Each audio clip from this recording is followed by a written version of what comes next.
اشرح لي صدري ويسر لي أمري واحلل عقدة من لساني يفقهوا قولي وسدد لساني واهدي قلبي بحق سيدنا محمد صلى الله عليه وآله وسلم. اللهم صل وسلم على سيدنا محمد وعلى آله وأصحابه صلاة لا نهاية لكماله وعدد كماله.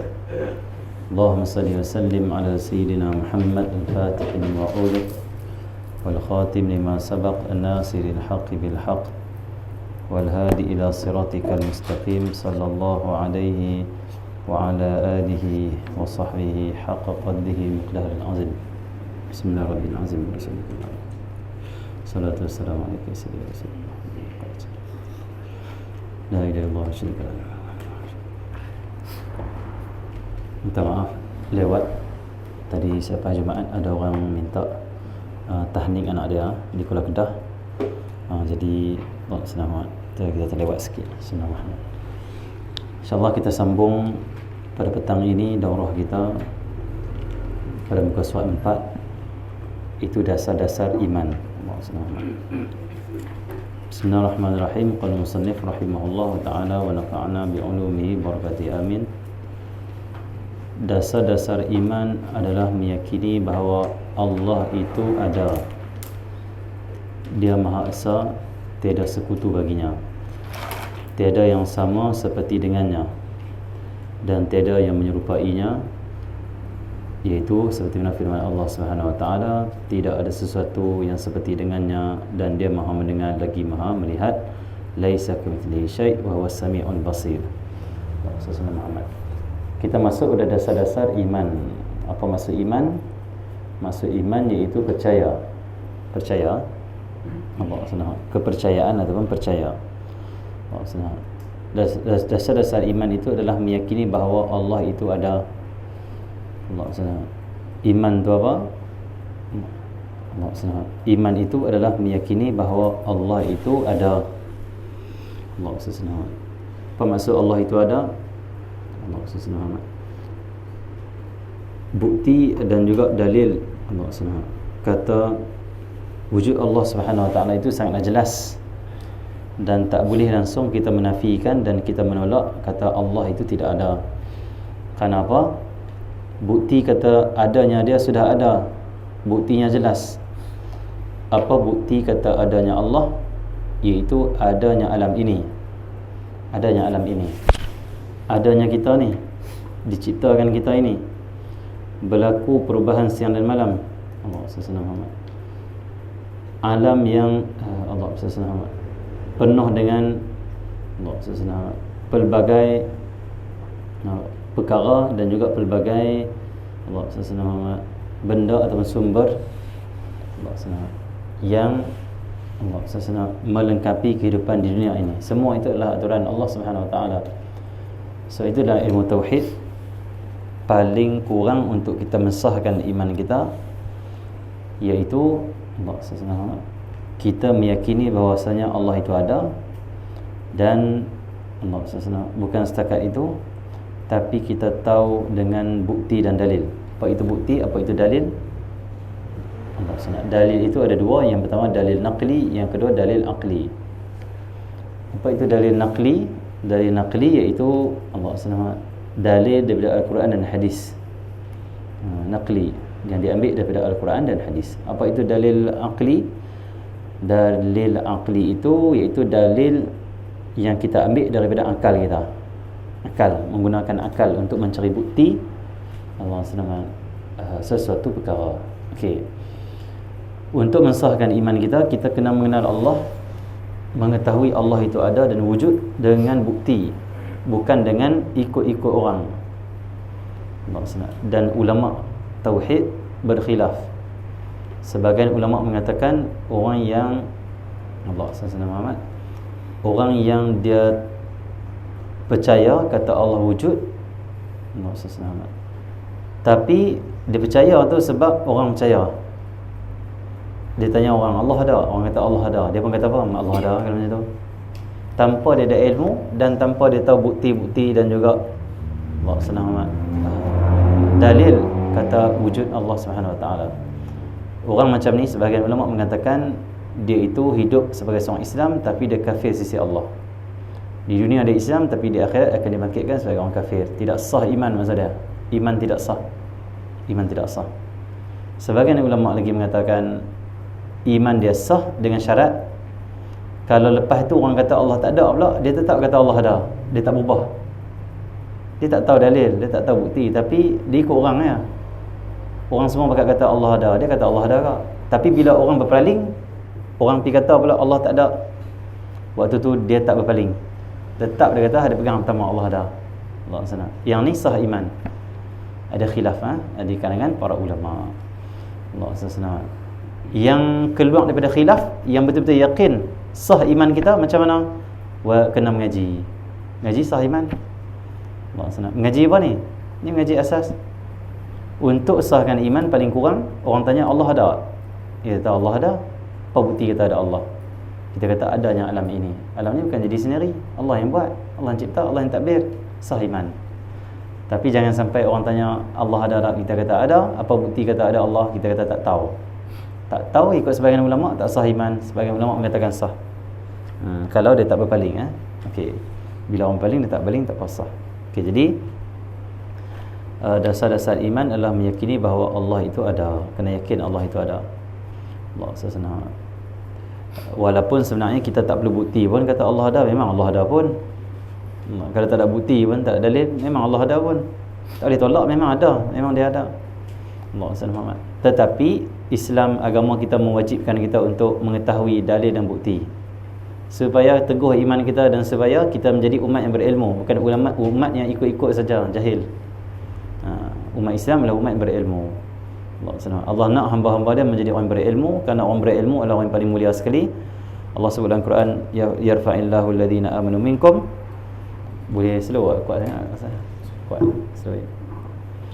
Dalam Quran Allah berfirman, yarfa'illahu alladhina amanu minkum walladhina utul ilma darajat. Allah kata apa? Yarfa'illahu alladhina amanu minkum. Allah mengangkat, Allah SWT, orang beriman, Allah SWT, di kalangan kamu, dan juga orang yang diberi ilmu, darajat, beberapa darajat. Allah SWT. Apa maksud ayat ini? Maksud ayat ini Allah Subhanahu Wa Taala mengangkat darjat, memuliakan orang yang beriman dan diberi ilmu. Maksudnya mengaji, orang yang ada ilmu. Allah SWT. Siapa beriman saja tapi tak mengaji, dia tak dapat darjat. Tapi jadilah orang Islam. Jadilah orang Islam. Darjat tak dapat. Allah, orang biasa saja. Kita sisi Allah, kita tak mau jadi orang biasa. Kita nak jadi orang yang khusus. Allah SWT, yang dekat dengan Allah Subhanahu Wa Taala. Di sisi manusia kita jadi orang biasa tak apa. Tak apa, lagi tak pening kepala. Pada kita jadi ternama, jadi pangkat tinggi, pening kepala tu. Memang duit banyak tapi pening kepala. Allah SWT. Di sisi manusia, kalau kita tidak ternama dan juga tidak ada tempat yang khas, Allah SWT, tidak mengapa. Tapi jangan kita tidak ada tempat khas di sisi Allah. Itu darjat, kedudukan di sisi Allah. Apa maksud kedudukan di sisi Allah? Bukan maksud dia Allah SWT macam kedudukan di dunia. Di dunia kalau orang tu nak dapat pangkat, Allah SWT, dia kena diangkat oleh manusia dan Allah SWT akan diletak pangkat dia sekian-sekian. Contoh datuk ke, Tan Sri ke, menteri besar ke, Perdana Menteri ke, raja ke, sultan. Itu dunia. Tapi apa maksud darjat sisi Allah, pangkat sisi Allah? Pangkat sisi Allah ni apa? Iaitu kita berjaya menjadi hamba dia. Tu je pangkat sisi Allah. Semakin dekat dengan Allah, apa maksud dia? Semakin hamba dia. Tu maksud dekat dengan Allah. Bukan maksud dekat dengan Allah jarak. Maha suci Allah daripada jarak. Kita akidah Ahlussunnah wal Jamaah. Allah SWT, maha suci Allah daripada jarak. Allah SWT. Jarak ni makhluk, dia perlu jarak. Allah dah, Allah yang menciptakan jarak. Allah SWT. Maha suci dia daripada Allah SWT. Bersifat perlu kepada jarak, tempat dan sebagainya. Okey ya. Dia macam mana tak boleh kita nak bayang dan fikirkan. Cukup kita kenal kata dia ada dan siapa sifat-sifat dia cukup. Dia macam mana tak boleh fikir. Kata Tuan Guru Saleh, pecah kepala sekalipun nak tahu Allah macam mana tak akan capai, kata dia. Memang Allah ada buat sistem dan program dalam diri kita, kita tak boleh mencapai kenal dia betul-betul. Kenal dia macam mana, tapi boleh kenal sifat dia. Boleh kenal bukti-bukti dalil kewujudan dia. Itu saja. Memang Allah programkan macam tu dalam diri kita. Tak mampu manusia untuk mengenal Allah SWT. Diri dia ataupun zat dia macam mana tak boleh. Tapi kita boleh tahu kenal dia macam mana hanya kita tengok alam ini saja. Bukan dengan tengok Allah. Kenal Allah bukan dengan tengok Allah, tapi dengan tengok alam. Sebab alam itu kata ulama, apa maksud alam? Alamat. Alam itu adalah alamat. Alamat. Alamat maksud dia apa? Tanda. Tanda Allah, wujud Allah Subhanahu Wa Taala. Itu alam. Sebab itu kalau kita nak kenal Allah, tengok alam, bukan tengok Allah. Mana boleh tengok Allah? Nak tengok Allah nanti di akhirat. Allah SWT. Tapi di dunia kita tak boleh tengok Allah. Tapi kita kena tengok ciptaan Allah. Supaya kita kenal Allah. Allah sebut dalam Quran, inna fi khalqis samawati wal ard wa ikhtilafil laili wan nahar la ayatil li ulil albab. Allah kata apa? Inna fi khalqis samawati wal ard. Allah SWT. Sesungguhnya pada penciptaan Allah SWT, langit dan juga bumi, Allah SWT, la ayatin, sungguh ada tanda-tanda kebesaran Allah li ulil albab, bagi orang yang memikirkan, orang yang ada hati, yang hidup hati dia, Allah SWT, yang ada akal, Allah SWT. Ada tanda-tanda kebesaran Allah Subhanahu Wa Taala, Allah SWT. Bahkan Allah sebut dalam ayat yang lain, wa fi anfusikum afala tubsirun, dalam diri kamu tu kenapa kamu tak lihat tanda-tanda kebesaran Allah, tanda-tanda wujud Allah Subhanahu Wa Taala yang mencipta dan mentadbir alam ini. Okey ya. Allah SWT. Apa maksud pangkat sisi Allah? Iaitu kita jadi hamba Allah. Tu pangkat. Kalau di sisi manusia jadi hamba tak ada pangkat lah. Orang hina kita jadi hamba. Oh dia tu siapa tu? Hamba orang tu, hamba Allah SWT. Orang hina. Tapi sisi Allah bukan Tan Sri, bukan menteri, bukan nama sekian-sekian, tak. Hamba saja. Tu pangkat sisi Allah. Hamba. Jadilah hamba Allah Subhanahu Wa Taala. Tingginya darjat Nabi, Allah nak angkat Nabi paling tinggi darjat pada malam itu, malam Isra wal Mi'raj. Nabi nak darjat yang sangat tinggi. Darjat apa tu? Nabi dapat satu pangkat kedudukan, dapat melihat Allah waktu mana Nabi masih hidup lagi. Orang lain waktu mati baru boleh tengok Nabi sallallahu. Nabi Musa minta tak dapat. Nabi Muhammad dapat malam Isra wal Mi'raj. Allah iktiraf pangkat Nabi yang paling istimewa, makhluk tak pernah dapat pangkat tu, kedudukan yang tinggi tu, dengan Allah kata dalam Quran, Subhanalladzi asra bi 'abdihi. Maha suci Tuhan, maha suci Allah yang perjalankan hamba-Nya. Itulah pangkat yang tinggi.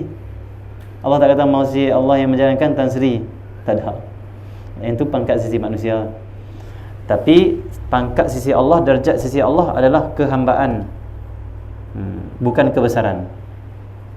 Bukan kenamaan. Tak ada, kehambaan saja.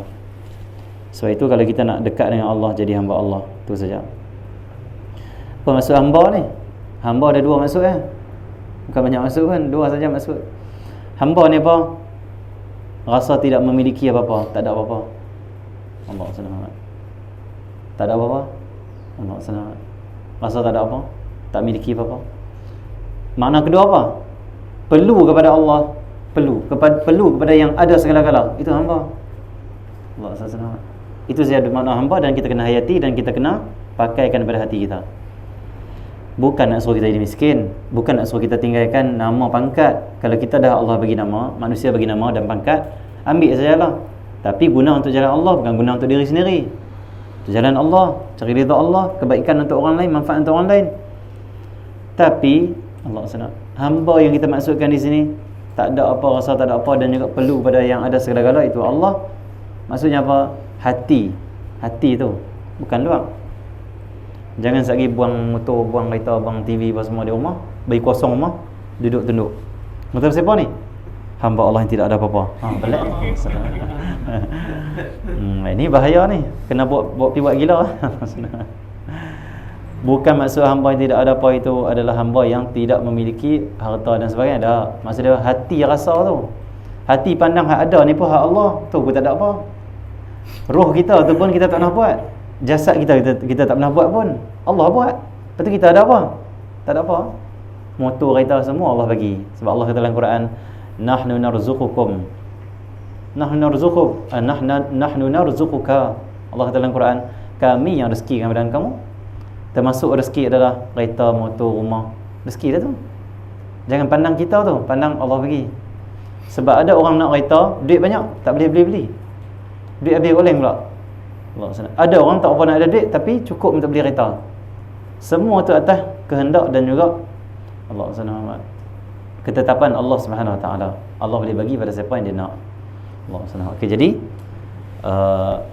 Allah SWT, kita rasa tak ada apa, rasa tak ada apa. Dan nak capai rasa tak ada apa ni bukan dengan kita mengaji macam ni, dengan kita hanya cakap macam ni, tapi dengan amal, dengan pembersihan jiwa. Tidak tak dapat.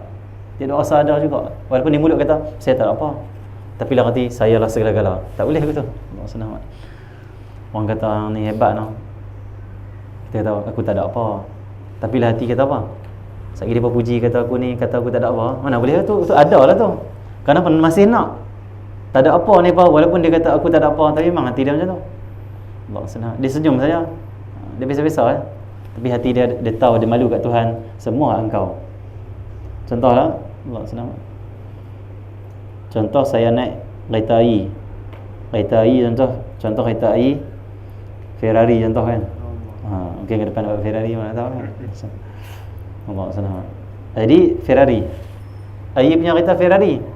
Air saya ajak saya keluar. Air kata jom keluar malam ni. Saya kata okey jom kita keluar. Tapi Air kata apa? Nak bawa kereta saya. Saya beri rasa sikit kereta saya. Ni kereta saya tau, bukan kereta kamu, kereta saya. Tapi rasa sikit. Allah SWT. Pakai. Kita pun naik drive kereta dia. Kita drive tu kita rasa dah ni hak kita. Tak rasa. Malu ni hak dia ni. Oi sedap kereta tu. Kereta ni. Aku tak ada apa, aku tak ada kereta macam ni. Aku motor kan. Rasa bagus itu hamba lah tu. Allah SWT. Lepas tu sampai kat traffic light, kawan kita naik motor parking tepi kita. Tu yang baru kereta baru, lawa kereta hang tu. Uish, kereta hang hebat sungguh tu. Kita rasa bangga, rasa malu. Malu siapa? Ish, bukan aku. Ni tuan dia ni. Allah SWT. Itulah kita dengan Allah sepatutnya. Dia orang kata alimnya engkau, solehnya engkau. Hati kita kan dia semua. Dia tak bagi tak dapat. Dia bagi. Allah SWT. Dia bagi. Hak dia semua. Itulah rasa tak ada apa. Dia perlu dengan tazkiyah, pembersihan jiwa. Jangan tinggal selawat pada Nabi Muhammad paling kurang sehari 200 kali. Sehari siang 100, malam 100, lepas subuh 100, lepas maghrib 100. Paling kurang lah tu. Paling malas dah tu. Lagi baik 300, lagi baik 500, lagi baik 1000. Bahkan ada hadis Nabi SAW, kata Rasulullah, siapa yang berselawat ke atas aku 1000 kali, maka sebelum dia mati dia akan melihat syurga. Itu hadis. Betul, ada ulama mengamalkan selawat pada Nabi Muhammad sehari 1000 kali. Kenapa? Dia nak lihat syurga sebelum mati. Apa maksud lihat syurga sebelum mati? Maksudnya dia ahli syurga, orang yang selawat 1000 kali. Kalau Allah nak jadikan kita ahli syurga, dia bagi kita mudah selawat 1000. Itu tanda ahli syurga dah tu. Sebab kata ulama, Allah kalau nak bagi sesuatu pada kita, anugerah dia akan mudahkan kita untuk buat. Contoh Nabi kata fadilat, baca selawat 1000 kali dapat tengok syurga. Itu ahli syurga. Kita pun mudah ya 1000 kali buat setiap hari. Ahli syurga dah tu, insya-Allah tanda dia. Cuma teruskan, minta pada Allah tetapkan. Macam tu juga Nabi kata siapa yang membaca ayat kursi tiap-tiap kali lepas sembahyang fardu 5 waktu, maka tidak ada yang memisahkan dia dan syurga melainkan mati. Maksudnya apa? Mati masuk syurga. Bukan biasa-biasa tu amalan ayat kursi lepas sembahyang.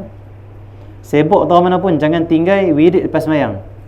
Ya kita sibuk nak pergi kerja, sambil keluar wirid. Allahumma salam minka salam, Allahu la ilaha illa subhanallah subhanallah alhamdulillah. Sambil berjalan pergi kerja. Jangan dah selesai dah kerja bagi salam, assalamualaikum alhamdulillah. Kadang dua orang tak ada. Jangan, kerana apa? Nabi Muhammad orang yang menjaga wirid pas sembahyang. Pas sembahyang tu ambil dari Rasulullah, hadis Rasulullah. Kita nak hidupkan hadis dan juga sunnah Nabi. Yang kedua, kita nak amalan zikir pas sembahyang itu Allah SWT, penyebab kita masuk syurga. Nabi kata, siapa baca ayat kursi lepas 5 waktu sembahyang masuk syurga. Siapa yang Allah nak jadikan dia masuk syurga mudah, lepas sembahyang dia tak pernah tinggal ayat kursi. Dia tak boleh tinggal. Kalau tinggal gelisah, tak baca ayat kursi ni. Allah SWT. Kita kalau tinggal rancangan TV ke, tinggal makan sedap, rasa rugi lah. Tapi tinggal amalan yang penyebab masuk syurga tak rasa rugi. Bahaya tu. Allah SWT. Alhamdulillah min dzalik. Allah SWT. Okey. Jadi jangan kita rugi, rasa rugi kita terlepas dunia, tapi kita kena rasa rugi juga kita terlepas pahala. Kena rasa rugi. Sebab itu kata ulama, Allah SWT. Ni ulama sebut kan. Kata ulama, Allah SWT. Kata ulama, kesedihan itu Allah sana, bukanlah bagi orang yang hilang kekasih. Orang hilang kasih boleh cari lagi kasih baru. Biasalah tu. Berpisah dengan kasih tu biasa. Jangan rasa luar biasa pula. Luar biasanya, awak aku tak mahu aku. Biasa saja hidup dia macam tu. Yang luar biasanya, kamu tak boleh terima. Tu luar biasa tu. Biasalah. Ada manusia suka kita, ada manusia tak suka. Ada manusia suka kita, lepas tu tak suka pula. Memang dunia macam tu. Yang penting cari suka Allah. Itu kata ulama, siapa cari ridha Allah, siapa cari ridha manusia, suka manusia, tak akan dapat. Kenapa? Hati manusia itu muqallibal qulub, iaitu muqallid, iaitu hati yang berbolak-balik. Sat suka, sat tak suka. Kecuali orang yang kasih kita kerana Allah, kecuali orang yang kasih kita kerana Allah, tak akan berubah. Kenapa? Allah itu ada. Allah sedang. Bila Allah itu ada, dia buat kerana Allah yang maha ada itu, yang ada tu, yang wujud itu, tak akan hilang. Tapi kalau buat kerana sesuatu akan hilang. Contoh dia buat cinta kerana harta. Harta hilang kat orang kita cinta tu, hilang cinta. Situ nak kahwin tu, hati-hati orang yang kahwin kerana segaknya seorang lelaki ataupun segaknya seorang perempuan. Perempuan kalau segak cantik, segak lawa. Lelaki kalau macho, cantik, handsome, berapa lama nak handsome? Berapa lama nak cantik? Kahwin kerana cantik, 20 tahun lagi kita kahwin umur 20. 20 tahun lagi umur 40. Bila umur 40, cantik hilang. Umur 50, cantik makin hilang. Akhirnya jadi tak cantik, jadi tak cantik. Bila cinta kerana cantik, bila cantik hilang, hilang cinta. Kerana cinta bergantung pada cantik. Itu kata tuan guru kami Sidi Syekh Rahimuddin, kata dia, lebih baik kahwin dengan perempuan yang buruk, 20 tahun lagi bertambah buruk, maksudnya bertambah cinta. Tak hilang-hilang buruk dia. Faham tak? Cari lelaki yang tak handsome. 20 tahun lagi tak handsome, maksudnya kekal tak handsome, kekal cinta. Maksudnya, okey. Faham tak? Maksudnya. Tapi itu iman tinggi lah kalau dia buat begitu. Bukanlah nak suruh kita kahwin terpaksa. Tak handsome nak kahwin juga, bukan.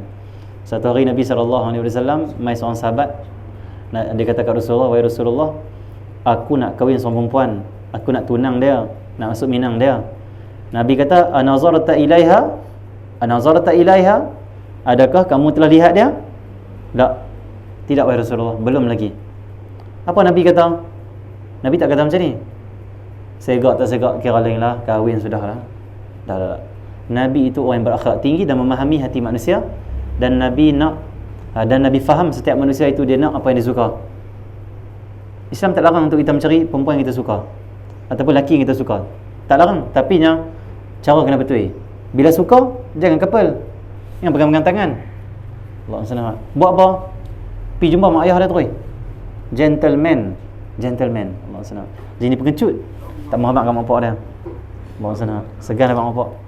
Orang tanya, awak tak cerita kat mak pak dia kawan dengan anak dia. Segan mak pak dia kata, lelaki ni pengecut, jangan kahwin dengan dia. Nanti kalau kita kahwin dengan dia tak boleh bela kita. Pengecut tu. Kau dengan gentleman. Jumpa terus mak pak. Makcik, saya nak kahwin dengan anak makcik. Makcik bagi tak izin tak? Makcik kita, saya tak izin. Tak apalah, saya cari perempuan lain. Tak apa, ramai lagi. Rahmat Allah tu lah. Itu baru gentleman. Itu baru hamba Allah betul. Ini couple. Allah SWT nak buat apa yang tu. Jadi Allah SWT Muhammad, okey, jadi Nabi kata, unzur ilaiha. Kamu tak tengok lagi, kata Rasulullah. Unzur ilaiha. Lihatlah kamu kepada dia. Pilih lihat dia. Kita tengok dulu. Bila hati kamu rasa okey perempuan ni dengan aku, silakan kahwin. Tetapi Nabi anjurkan, Nabi kata bila kamu dipilih, kamu nak pilih seorang perempuan itu, sama ada kecantikan dia, Allah SWT. Tak, bukan Nabi kata macam ni hadis, maksud hadis. Nabi kata kahwinlah perempuan itu disebabkan empat perkara. Yang pertama, cantik. Yang kedua, ada harta. Yang ketiga, keturunan dia baik. Yang keempat, ada agama baik. Nabi kata kalau kamu nak pilih empat-empat ni, pilihlah yang ada agama, kamu akan beruntung. Nabi tak kata pilih yang ada harta akan untung. Nabi kita pilih yang ada agama akan untung. Kenapa? Orang yang ada agama mesti ada harta punya. Allah akan murahkan rezeki dia. Dan harta yang akan mai pada dia, orang yang agama ini, orang yang solehah ini, harta yang berkat. Dan harta yang ada pada dia tak sombong dengan kita. Jangan kahwin orang perempuan semata-mata dia kaya, nanti dia sombong dengan kita. Kita pula miskin, memang dia akan sombong dengan kita. Kita nak keluar pergi kuliah malam-malam, dia kata kita, abang jangan keluar malam pergi kuliah. Dan ni fardu ain ni. Minta izin lah saya nak pergi. Lagi teruk kan tu. Tapi isteri solehah lah tu. Bukan isteri soleh. Tak apalah, jadi Suami dia kata, jangan pi abang mengaji malam ni. Kita kata nak pi juga. Isteri kalau kita kahwin dia kerana harta, maksudnya kita rendahkan diri dia kerana harta, dia akan sombong kita. Dia kata apa? Abang dengar cakap saya, makan minum abang pun saya support. Ni rumah siapa? Nak buat ikut dan. Dah pergi basuh baju. Baik sayang, basuh baju. Maksudnya okay. Tapi di dalam rumah macam rimau, tumbuk kawan-kawan. Oh, orang cakap sikit tak boleh. Di rumah jadi kucing, miau miau. Jadi kucing ya. Allah senang amat. Itu orang lelaki hakikat orang lelaki macam tu. Okey, jadi Allah senang amat. Biarlah kita jadi orang lelaki yang meniru Rasulullah sallallahu alaihi wasallam dan terima anjuran Nabi. Nabi kata kahwinlah dengan perempuan yang ada agama. Dan kita akan untung. Okey ya. Tapi walaupun kita kahwin perempuan yang ada agama, tengoklah sama rupa dia berkenan, kahwinlah. Maksudnya harta tu tak apa, harta nombor 2 insya-Allah. Murah rezeki kalau kita kahwin kerana Allah ni, murah rezeki. Dan keturunan kena tengok jugalah, keturunan yang baik. Tapi yang penting adalah agama dia baik. Kalau agama baik, insya-Allah semua baik. Okey ya. Kalau agama tak baik, walaupun baik dah tu, jadi tak baik. Jadi tak baik ya. Okey. Allah Subhanahu. Dan orang perempuan pun zaman ni jangan nak kahwin dengan orang lelaki tu sebab handsome dan sebab sijil tinggi dan juga gaji besar. Jangan. Cari yang ada agama juga. Jadi ada agama. Jadi ada agama, untung kita. Allah Subhanahu. Okey, rumah tangga ni akan bahagia hanyalah kita hidupkan agama. Tak hidup agama rumah tangga akan sempit. Walaupun kaya raya, walaupun rumah 3 tingkat akan sempit. 3 tingkat tu rasa macam 3 kaki ya rumah. Sebab tak ada agama. Rumah tak ada agama. Sempit, ketenangan tak ada. Tapi rumah yang ada agama, suami yang ada agama, isteri yang ada agama, walaupun dia tak ada agama tapi dia cari agama, pergi mengaji, pasti bahagia rumah tu. Dan semua masalah dapat diselesaikan dengan baik. Tapi yang tak ada agama, dia akan selesaikan masalah dengan kekerasan, dengan Allah SWT, pukul, dengan maki hamun, dengan hina isteri pula celah suami, dia akan selesaikan macam tu, akhirnya cerai. Itu hakikatnya rumah tangga yang tidak ada agama. Yang ada agama tenang saja walaupun masalah banyak, tenang. Maksudnya tenang tu ada lagi, masih ada waras lagi fikiran dia. Allah macam tu Okey, penting ada agama supaya kita ini hidup bahagia. Allah SWT. Kalau kita kahwin perempuan kerana cantik dia, cantik akan hilang. Tapi kalau kerana agama pada diri seorang itu makin cantik setiap hari. Kita kalau ada agama, kita amal setiap hari makin elok diri kita ni, makin bersih, makin suci. Perempuan yang ada agama, yang beramal, yang solehah, tengok muka dia tenang jiwa kita. Tapi perempuan yang ada harta tapi tak ada agama, tengok muka dia serabut kan apa, dia bikin harta banyak, muka dia pun serabut. Nak yang mana lah ni? Nak serabut tengok muka isteri ataupun nak tenang tengok muka isteri? Kita nak tenang supaya kita boleh duduk dalam rumah dalam keadaan baik. Betul orang lelaki lah ni, mereka banyak lepak di kedai kopi, tak balik rumah. Mungkin sebab dia pergi cari perempuan yang tidak ada agama tapi hanya ada harta dan juga kecantikan. Bila cantik hilang, dulu tak duduk kedai kopi, betul awal kahwin duduk rumah, hilang dah, duduk kedai kopi je lah. Maksudnya tak boleh macam tu kahwin tu, bukan kerana Allah tu. Dan kita kahwin ni bukan untuk kita hanya nak bersedap dengan suami isteri, tapi untuk kita membimbing sesama kita. Sebelum tidur pesan kat isteri kita, saya gerak abang dah bangun tahajud. Isteri pesan kat suami dah, saya gerak sayang bangun tahajud. Itu berbahagia. Allah SWT. Suami bila ada ilmu dia ajak isteri dia, ini. Isteri bila ada ilmu kongsi juga dengan isteri, dengan suami dia. Itu baru seronok macam tu. Suami rajin mengaji, dia ajak isteri dia pergi ngaji, sama-sama mengaji. Berumah tangga ni bukan hanya nak bersedap dengan kecantikan dengan itu ini, tapi untuk bimbing sama kita untuk menjadi hamba Allah. Bimbing isteri kita, isteri cuba ajak suami sama-sama jadi hamba Allah, baru bahagia. Selagi sama-sama tak jadi hamba Allah, tak akan bahagia hidup rumah tangga. Tambah anak makin ramai makin bening. Tapi orang yang ada agama makin ramai anak, dia makin seronok. Maksudnya dia makin, dia pandang hikmah itu, hikmah ini kebaikan ini macam tu. Dan kalau kita nak rumah tangga kita tenang, seronok, maksudnya kena baca Quran dalam rumah. Kata ulama, rumah yang banyak baca Quran, banyak ketenangan dan banyak keberkatan. Itu kata-kata ulama. Dia ambil pada hadis tu. Dan rumah yang sedikit membaca Al-Quran, sedikit ketenangan dan sedikit Allah SWT keberkatan. Sempit maksud dia rumah. Baca Quran. Kita nak baca Quran. Macam mana? Saya pun tak boleh tajwid. Saya pun baru mengaji Iqra. Baca, tetap baca Quran. Macam mana? Baca surah Al-Ikhlas ataupun surah Al-Fatihah. Yang terbaik surah Al-Ikhlas lah. Kerana 3 kali baca surah Al-Ikhlas sama juga kita khatam Quran. Nabi SAW hadis riwayat Bukhari, kata Rasulullah, qul huwallahu ahad ta'dilu thulutsal Quran. Surah qul huwallahu ahad, kata Rasulullah, menyamai 1/3 Quran kalau sekali baca. 3 kali baca 30 juzuk. 1/3 maksudnya 10 juzuk. Quran ada 30 juzuk kan. 3 kali baca dapat pahala sama dengan orang baca 30 juzuk. Cumanya orang yang baca dari awal sampai 30 juzuk dapat pahala lain lebih sikit lah. Tapi kita tetap dapat pahala khatam tu dapat. Ya, Allah SWT. Satu seorang soleh dia beritahu dekat kawan dia kata, aku sebelum tidur pasti aku akan khatam Quran dulu setiap malam, kata dia. Kata, ni biar betul. Setiap malam khatam Quran. Kan Nabi dah kata, qul huwallahu ahad ta'dilu thulutsal Quran, baca 3 kali sebelum tidur. Dari kira hari itu kita mengkhatamkan Quran. Tapi kita tak nampak hadis Nabi ni. Nabi dah bagi kemudahan. Nabi sayang pada kita. Nabi tahu ada umat dia yang tak boleh baca Quran. Bukan semua boleh baca Quran. Ada orang cuba baca tapi tak boleh.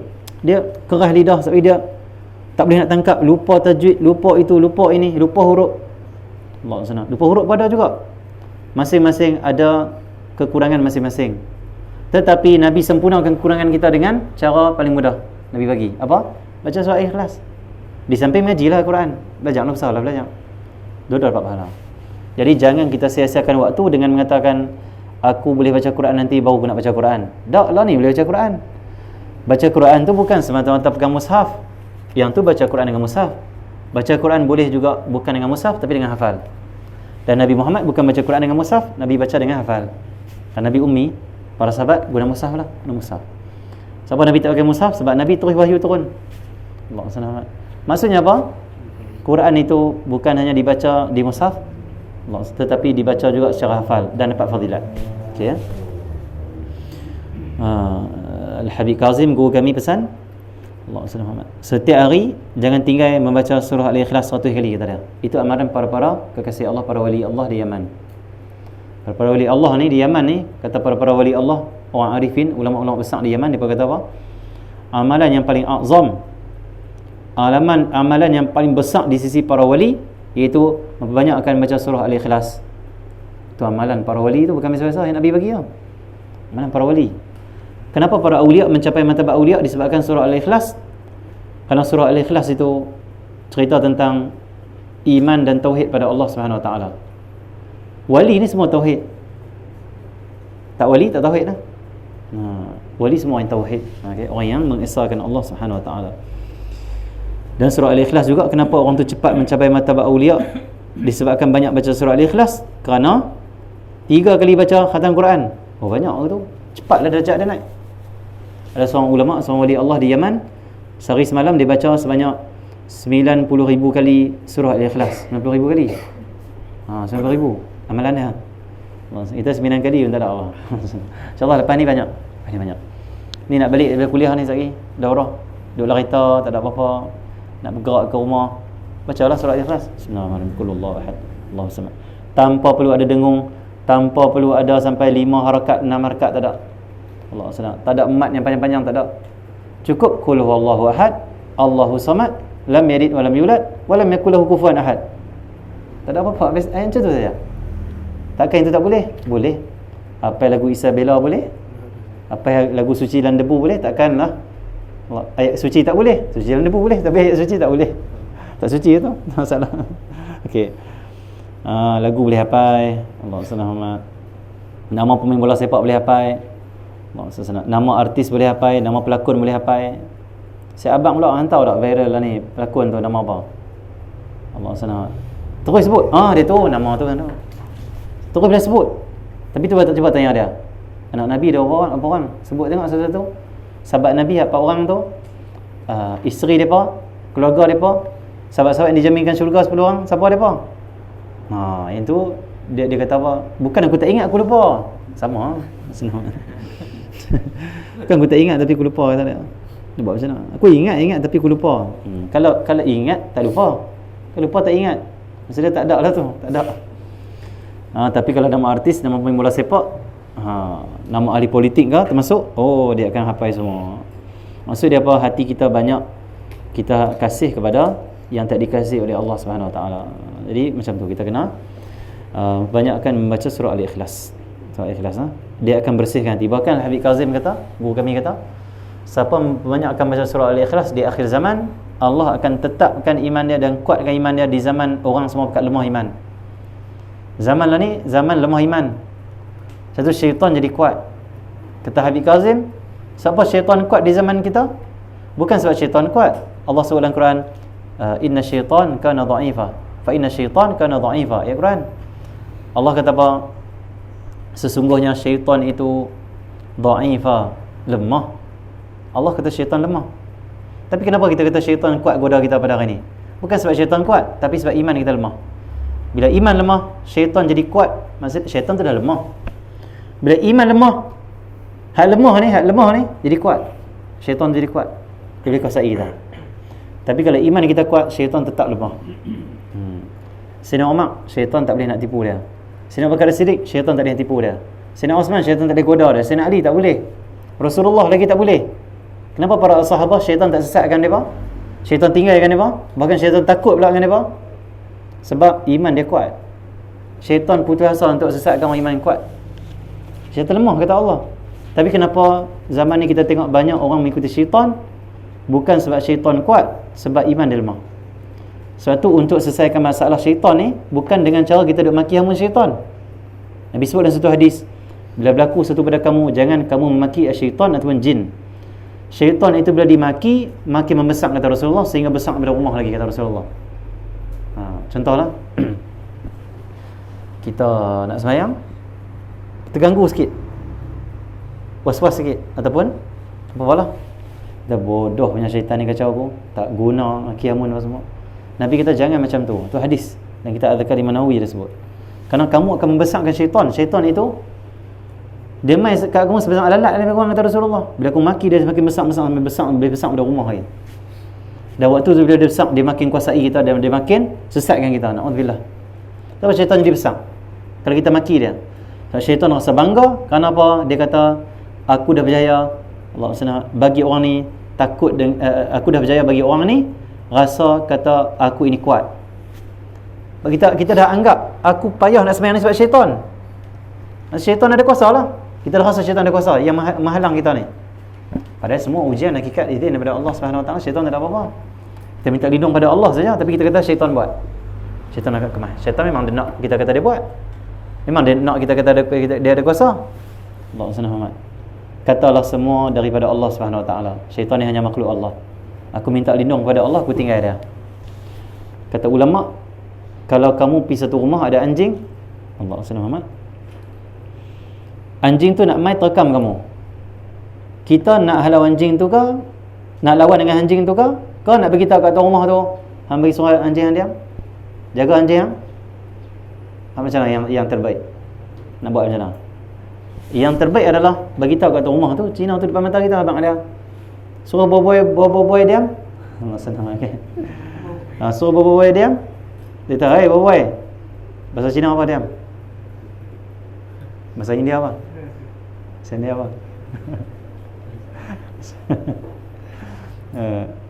Allah senang bahasa India.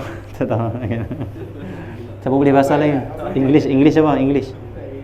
English apa? Ha? Quiet. India Wai murah. Dei, wai murah macam tu. Okay, jadi Allah SWT Muhammad bila Cina ataupun orang yang bela anjing tu, dia kata anjingku diam, anjing tu kan diam dan kita selamat. Maksud dia apa? Kalau syaitan ganggu kita, syaitan tu bangun anjing, kita kembali kepada pencipta dia sebab Allah. Macam mana? Minta lindung pada Allah dan dekatkan diri pada Allah, syaitan akan lemah. Allah yang akan halang dia untuk menyesatkan kita. Tapi disebabkan kita ini hanya ingat syaitan tapi tak ingat Allah, lupa Allah, duk ingat syaitan, akhirnya syaitan kuasai kita. Tinggalkan syaitan, jangan ingat syaitan. Cukup minta lindung pada Allah daripada syaitan. Bukan duk kena ingat dah. Pasal syaitan main macam mana? Jalan balik malam, duk tengok kat atas pokok. Ada jin bah. Dia tak payah tu. Tengoklah pokok tu, Allah ciptaan engkau ya Allah. Kan bagus Allah senang macam tu. Jalan seorang-seorang, dua rasa orang ikut belakang dia. Jangan macam tu. Berjalan ingat Allah. Allah sana. Ingat Allah macam mana? Ya Allah, Engkau bagi kaki pada aku, bagi kekuatan pada aku untuk berjalan pergi majlis ilmu. Bukan berjalan pergi majlis ilmu makin ada orang ikut lah. Betul. Ingat syaitan bukan ingat Allah tu. Kalau kita ingat syaitan, syaitan lagi seronok. Kalau kita ingat Allah, syaitan akan lemah. Betul tak? Okey. Dasar iman adalah meyakini bahawa Allah Ta'ala itu ada. Tak habislah kitab kalau duk cerita macam tu. Terus ya. Dia Maha Esa. Allah itu Maha Esa. Dan Allah ada itu bukan hanya kita kena tahu Allah ada, tapi kena rasa Allah ada. Sebelum nak capai rasa Allah ada, kena bersihkan hati kita sampai kita rasa kita tak ada, baru Allah ada. Baru rasa Allah ada.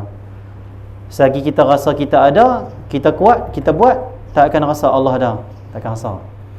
Itu ilmu fardu ain, membersihkan hati ni fardu ain. Contohlah,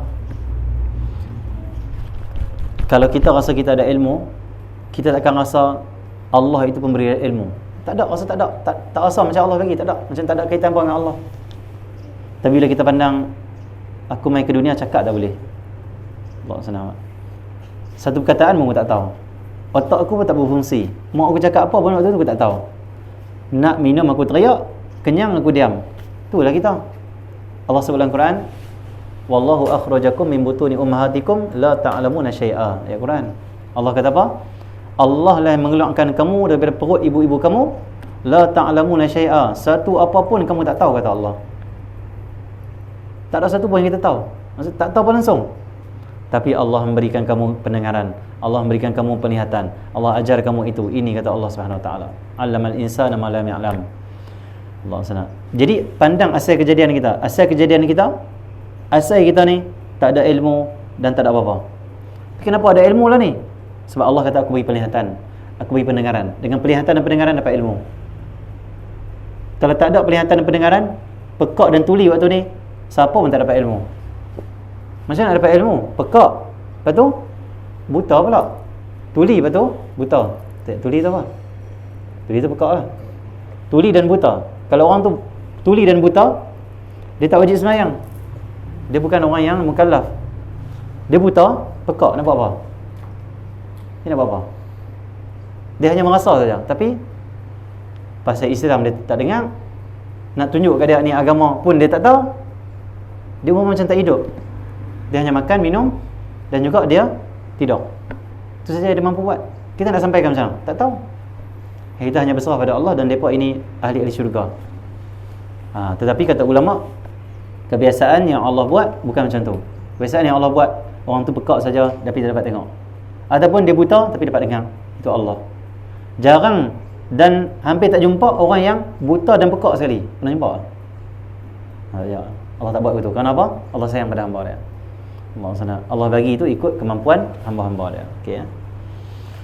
Dan kebanyakan ulama, banyak yang buta tetapi kafif, iaitu hilang penglihatan tetapi pendengaran mereka clear dan juga mereka jadi orang yang sangat berilmu. Di antaranya guru pada Imam Ahmad bin Zain Al-Habashi, guru dia Imam Haddad. Imam Haddad waktu mana umur dia sebelum mencapai 10 tahun, dia terkena suatu penyakit dan dia buta. Tapi ilmu dia tu lebih daripada orang melihat lagi. Allah bagi dia. Allah sana macam tu. Kebanyakan ulama dia tak pekak tapi dia ada buta tu ada. Tapi ulama yang pekak kita tak dengar lagi dah. Tak dengar. Tapi ulama yang buat pekak dah. Hatim Al-Asam nama dia. Hatim Al-Asam tu ada kisah dia. Memang tak habis kitab lah kalau macam ni. Kita cerita lah. Dia Maha Esa tu ya. Nak rasa Allah itu ada macam mana? Kena rasa kita tak ada. Apa maksud kita tak ada? Rasa kita tak ada? Pandang hak ada pada kita ni bukan dari kita. Kan kita buat. Allah bagi.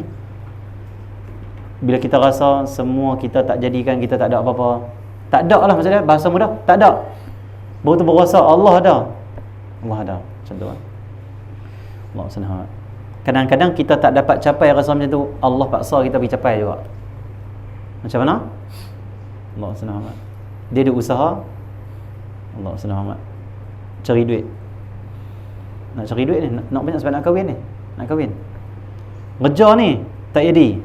Kerja ni rugi. Buat bisnes ni tak jadi.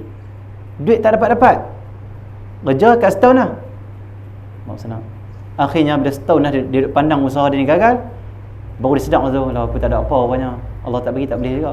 Ya Allah, aku tak ada apa ya Allah. Semua Engkau ya Allah, tolonglah aku. Mengaku aku lemah ya Allah. Kadang-kadang kalau kita ni Tak menuju Allah dengan cara ilmu ni, cara yang baik ni, cara yang tenang ni.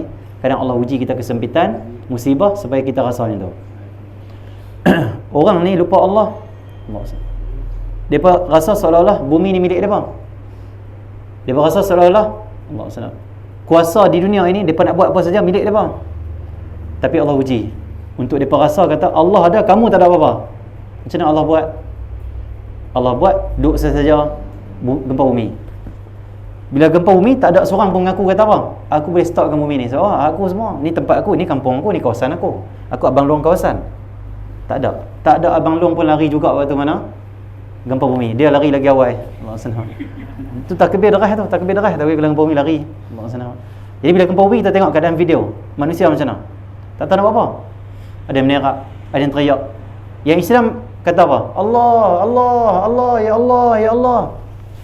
Kenapa panggil Allah waktu tu? Sebab dah rasa diri dah tak ada apa dan tak boleh selamatkan diri sendiri. Yang boleh selamatkan Allah saja. Kadang Allah nak rasakan, Allah timpa macam tu.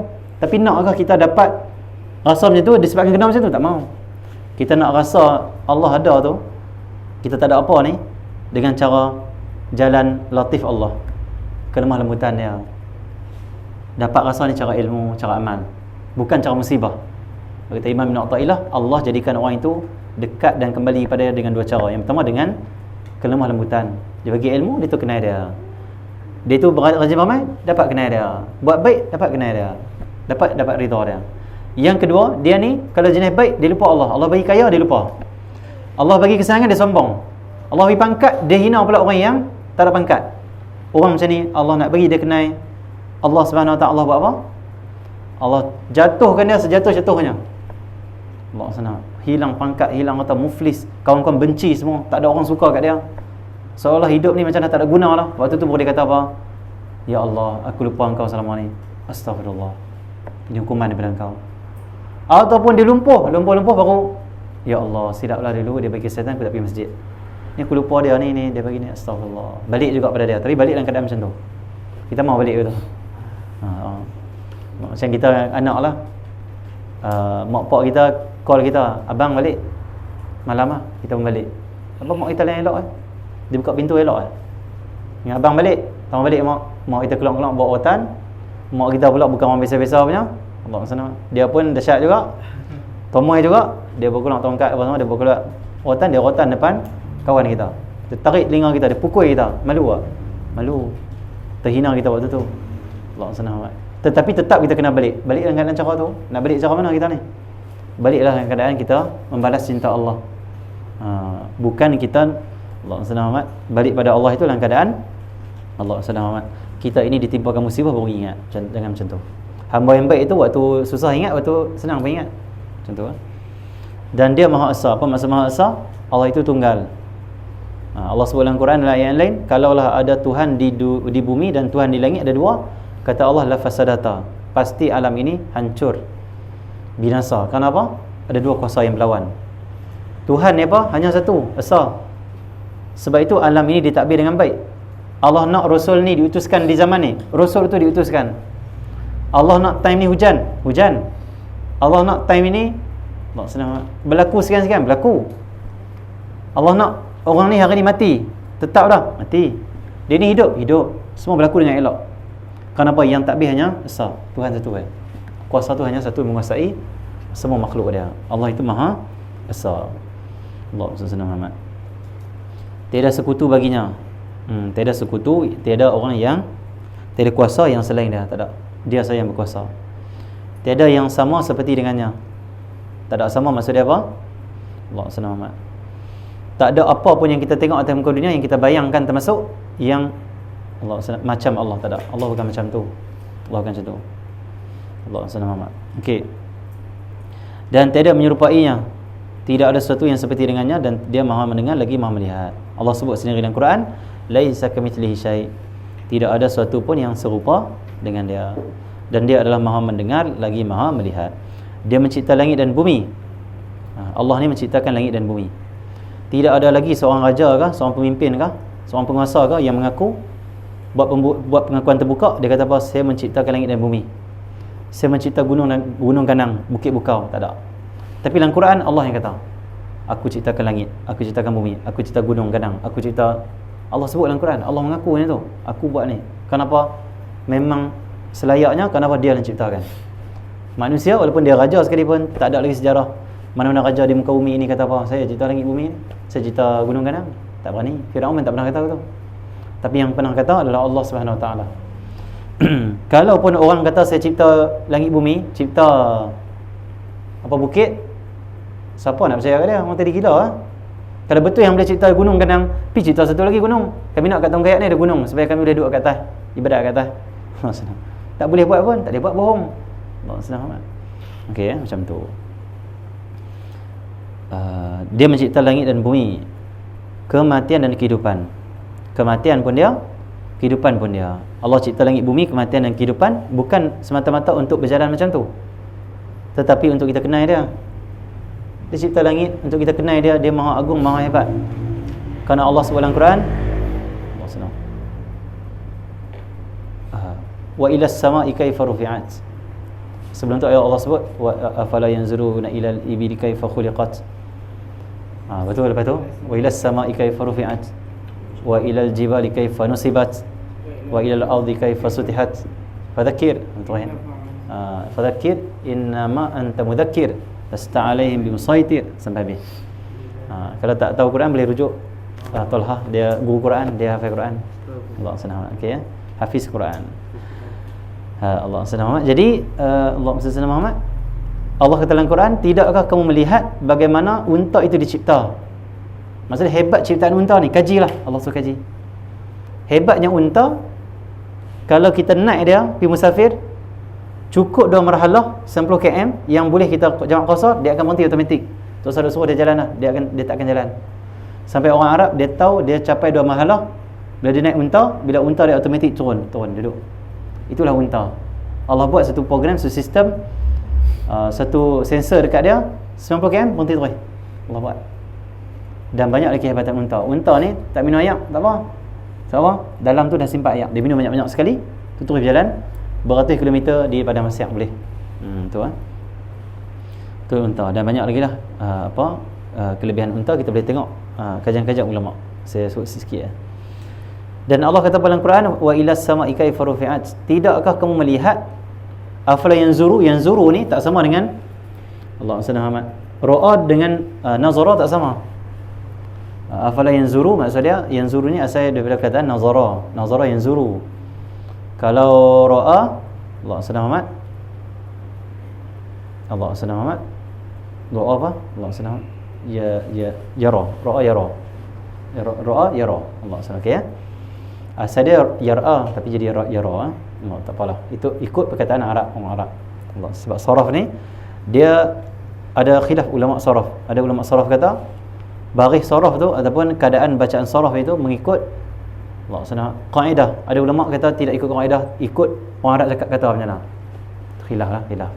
Maksudnya ada yang terkeluar daripada kaedah, ada yang masuk dalam kaedah. Itu saraf. Okey, bina saraf. Okey, nazara yanzuru. Allah kata afala yanzuru. Allah sana. Tidakkah yanzuru maksudnya Allah sana hum yanzuruna ilal. Yanzuru maksudnya hum maksudnya mereka. Tidakkah mereka? Bukanlah tidaklah kamu kalau kamu tanzuru. Kalau mereka yanzuru. Yanzurun itu jamak lil mudzakkar. Okey, jadi Allah kata apa? Tidakkah kamu melihat? Dua perkataan Allah sana. Yang pertama nazara makna lihat, yang kedua ra'a makna lihat juga bahasa Arab. Tapi apa beza dia? Allah sana. Kalimah beza, makna sama tapi ada perbezaan tak? Ya ada. Nazara maksudnya apa? Lihat dan guna akal kamu untuk berfikir tentang apa yang kamu lihat. Renung, kalau bahasa Melayu renung. Macam mana dia buat tiang ni ya? Dia dah ketak-ketak itu, dia dah baris itu, dia buat macam mana? Dia mesti dia ni kot dia buat acuan dulu. Dia fikir acuan, tu simen tu akan dituang lah acuan. Tu dia biar dulu sampai kering apa semua, barulah dia kuat macam ni. Dalam tu ada besi-besi pula yang menguatkan tiang. Itu dia panggil yanzuru. Nazara. Lihat dengan mata tapi otak fikir, renung. Kalau bahasa Melayu ni dia kata apa? Renungkanlah tu maksudnya nazara, renungkan. Ra'a apa pula? Masalah lihat, tetapi lihat dengan mata saja tanpa renung. Orang kata tengok asal tiang tu, dia tengok tiang. Tiang, apa dia tu? Tiang. Ada apa kat tiang tu? Tiang. Tengok tiang. Tu orang yang lihat, tapi tidak merenung apa yang daripada tiang. Allah Subhanahu. Allah kata dalam Quran, afala yanzuruna ilal ibli kaifa khuliqat. Tidakkah mereka melihat dan merenung ciptaan aku ini, iaitu ciptaan Allah ni, iaitu unta. Wa ila samai kaifa rufi'at. Dan juga langit, tidakkah mereka lihat langit dan merenung kehebatan ciptaan langit. Dalam ayat yang lain Allah kata apa? Kami cipta langit itu tanpa ada tiang. Kekal satu kehebatan. Allah jadikan dunia ini, siapa nak buat bumbung semua dia kena tiang. Tak ada lagi kita jumpa orang buat bumbung tak ada tiang. Ada lagi kita jumpa? Tak ada. Pipi rumah cik At tengok, bumbung tapung. Tu sebab apa ni? Saya ini buat wali. Saya ini buat bumbung tanpa ada tiang. Tak ada, mana ada. Semua kena ada tiang, tapi Allah kata dia buat bumbung pada bumi ini, itu langit ini, tanpa ada tiang. Kenapa Allah buat beza macam tu? Allah buat manusia mesti kena cari tiang. Allah tak buat ada tiang sebab Allah nak tunjuk kata hebatnya dia dan besar agungnya dia. Manusia tak mampu buat. Ada manusia mampu buat langit yang tidak ada tiang. Allah buat ada tiang, tak ada tiang. Okey ya. Allah Subhanahu Wa Taala. Bumbung yang tidak ada tiang. Okey ya. Baik, senang Muhammad. Lepas ni boleh kita buat soalan dekat anak-anak murid ataupun orang yang kita duk mengajar ke Quran ke ataupun apa-apa lah. Anak-anak kita cucu tanya dia, ada tak bumbung tak ada tiang? Ada tak? Bumbung apakah tidak ada tiang? 10 markah bagi siapa yang sikit. Pening kepala kalau nak fikir. Tapi kalau kita mengaji, jawapan dia langit. Langit bumbung juga, Allah namakan dia bumbung pada bumi ini, dia menutup bumi. Tetapi dia tidak ada tiang. Bumbung tidak ada tiang. Hebat ciptaan Allah Subhanahu Wa Taala. Okey. InsyaAllah kita akan sambung lepas asar sikit lagi berkenaan dengan tauhid ni. Kita sembahyang asar dulu. Asar dah masuk. Nanti kita sambung lepas asar sampai habis, insyaAllah, mudah-mudahan habis bab tauhid ni kita habis pedang petang ni ataupun tak sempat malam ni. Allah Subhanahu sallallahu alaihi wasallam hadaina wa ala alihi hadratin nabi sallallahu alaihi wasallam. Fatihah. Iyyaka na'budu wa nasta'inu ihdinas siratal mustaqim. اللهم اهدنا بهداك واجعلنا ممن يسلك برضاك ولا تولينا من سواك ولا تجعلنا مخالفك امرك وعصاك. حسبنا الله ونعم الوكيل لا حول ولا قوه الا بالله العظيم. ربنا اتنا في الدنيا حسنه وفي الاخره حسنه وقنا عذاب النار. صلى الله عليه وسلم محمد وعلى اله وصحبه اجمعين. الحمد لله.